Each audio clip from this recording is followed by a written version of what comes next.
We are called by the Lord to be the fragrance of Christ to a dying world. Are you? Am I? Well, let's see what the word says.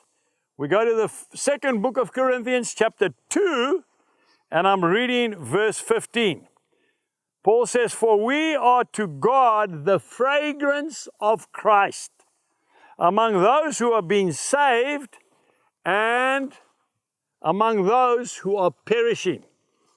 Are you being a fragrance of Christ?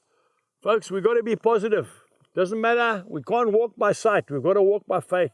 We've got to call those things that aren't as if they were. I love being around positive people. I have a big problem being around negative people. Negative, everything is negative. I want to tell you about a lady who's gone to be with Jesus. She died a few years ago, a beautiful lady.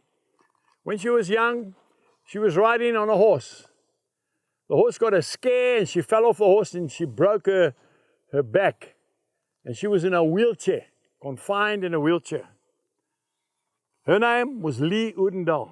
She was one of our neighbors here. You know, when I went to church on a Sunday morning, she would come to our little church here on the farm, Shalom, and I would see her dear husband wheeling her down to the church. I would make a beeline for her, not interested in any of the other famous people or anything. "How are you?" And every time she'd say, "I'm so well, and I thank the Lord for this beautiful day, and I want to thank you for your preaching and for your love for Jesus." She never once spoke about herself. She was the fragrance of Christ.